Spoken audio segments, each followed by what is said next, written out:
Hello बच्चों, मैं अमर sir.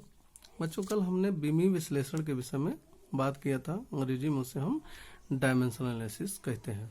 तो हमने उसमें भौतिक राशि के विषय में बात किया था और बीमा की परिभाषा की बात की थी, यानी कि बीमी सूत्र। और फिर उसके बाद कुछ भौतिक राशियों के बीमी सूत्र के विषय में बताया था। अब आगे हम फिर भौतिक राशियों के बीमी सूत्र के विषय में बात करेंगे, यानी कि dimensional formula for physical quantity. तो हम लोग एक यहाँ पे फार्मूला लेते हैं घनत्व। आप देखिए सेकंड दिया हुआ घनत्व, यानी घनत्व बराबर द्रव्यमान बटे आयतन। तो बच्चों, अगर मान लिया कोई भी भौतिक राशि है और अगर उसका बीमी सूत्र लिखना है तो सबसे पहले उसका मात्रक पता होना बहुत जरूरी है। अगर आपको मात्रक पता होगा तो आप आसानी से बीमी सूत्र निकाल सकते हैं। तो यहाँ पे जैसे देखिए, तो सबसे पहले आप मात्रक ही निकालिए सबका, यानी कि घनत्व का मात्रक बराबर द्रव्यमान का मात्रक बटे आयतन का मात्रक। तो घनत्व का मात्रक बराबर, आपको पता है कि द्रव्यमान को हम किलोग्राम में यूज करते हैं, तो यहाँ किलोग्राम हो गया। आयतन का मात्रक, यानी कि अगर जनरली जैसे क्षेत्रफल का लंबाई इंटू चौड़ाई, तो वैसे ही आयतन का लंबाई गुणे चौड़ाई गुणे ऊंचाई, यानी metre into metre into metre, तो यहाँ पे मीटर क्यूब हो जाएगा। तो अब बच्चों, ये फार्मूला हमें यहाँ पता चल गया। अब इससे हमें बीमा निकालना आसान हो जाएगा। तो घनत्व का बीमी सूत्र बराबर द्रव्यमान का बीमी सूत्र बटे आयतन का बीमी सूत्र।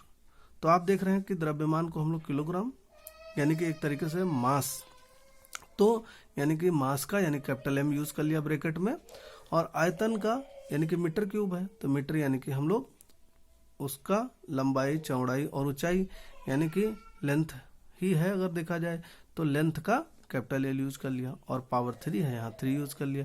लेकिन बिग ब्रैकेट में ही लिखना है हमको, नहीं तो फिर वो आपका बीमी सूत्र नहीं माना जाएगा। तो घनत्व का बीमी सूत्र आपका क्या हो गया, इसलिए घनत्व का बीमी सूत्र बराबर m और यहाँ पे एल क्यूब। फिर आप देखिए यहाँ पे इसको एल क्यूब नीचे दिया हुआ ऊपर ले जाएंगे, तो घनत्व का बीमी सूत्र बराबर आपका m l-3 हो जाएगा। फिर इसी तरीके से बच्चों अगला हम लोग देखते हैं गुरुत्वाकर्षण। अगर आपसे कहा जाए कि जरा गुरुत्वाकर्षण नियतांक का बीमी सूत्र बताइए, तो सबसे पहले मात्रक आप पता रहे, मात्रक पता रहेगा तो आप आसानी से कर सकते हैं।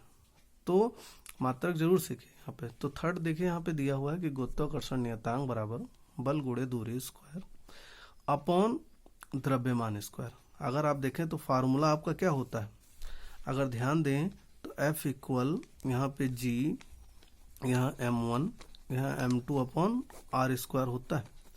अगर G की वैल्यू यहाँ पे आप निकालेंगे तो यहाँ पे कितना हो जाएगा बच्चों, यहाँ आर स्क्वायर अपॉन M1 और M2 हो जाएगा। तो वही आपका लिखा हुआ है, बल दूरी स्क्वायर इंटू अपॉन में M1 इंटू M1, यानी कि द्रव्यमान का स्क्वायर, तो वही लिखा है। तो यहाँ पे गुरुत्वाकर्षण नियतांक का मात्रक बराबर बल का मात्रक गुणे दूरी का मात्रक का इसका होल स्क्वायर अपॉन द्रव्यमान का मात्रक का होल स्क्वायर। अब देखिए बल का मात्रक न्यूटन होता है, दूरी का मात्रक मीटर होता है, स्क्वायर दिया तो मीटर स्क्वायर लिख लिया, द्रव्यमान का मात्रक किलोग्राम होता है तो किलोग्राम स्क्वायर लिख लिया। अब गुरुत्वाकर्षण नियतांक का बीमी सूत्र, तो बल का बीमी सूत्र गुणे दूरी का बीमी सूत्र इसका होल स्क्वायर अपॉन द्रव्यमान का बीमी सूत्र इसका होल स्क्वायर। अब आगे देखिए बच्चों यहाँ पे, तो ये आपका दिया हुआ है कि गुरुत्वाकर्षण नियतांक का बीमी सूत्र। तो आपको पता है कि बल का जो बीमी सूत्र होता है mlt-2 होता है, क्योंकि बल बराबर द्रव्यमान गुणे गुरुत्वीय त्वरण होता है, और द्रव्यमान का m हो जाएगा यानी कि मास, और गुरुत्वीय त्वरण lt-2 हो जाएगा।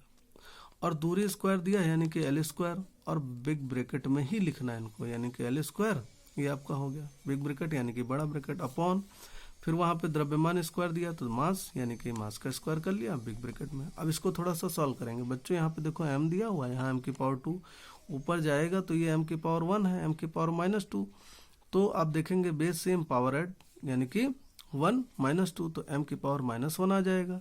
और यहाँ l की पावर 1 दिया है, l की पावर 2 एक साथ करेंगे तो l की पावर 3 आ जाएगा, और यहाँ t की पावर -2 हो जाएगा। तो गुरुत्वाकर्षण नियतांक का बीमी सूत्र बराबर बड़े ब्रैकेट में m inverse l cube t-3 हो जाएगा। आगे आप देखिए बच्चों, इसी तरीके से यहाँ पे दिया है कि गुरुत्वीय विभव, यानी कि गुरुत्वीय विभव अगर आप ध्यान दें तो यहाँ पे होता है उसका मात्रक फार्मूला कार्य बटे द्रव्यमान। अब मात्रक देखिए कि गुरुत्वीय विभव का मात्रक बराबर कार्य का मात्रक बटे द्रव्यमान का मात्रक। अब देखो कार्य जो होता है उसको हम लोग जूल में डिनोट करते हैं, द्रव्यमान यानी किलोग्राम यानी कि जूल पर किलोग्राम। अब आपको पता है कि जो जूल यानी कि कार्य बराबर बल गुणे विस्थापन। तो अगर हम मात्रक देखेंगे तो 1 जूल बराबर 1 किलोग्राम मीटर स्क्वायर पर सेकंड स्क्वायर होता है।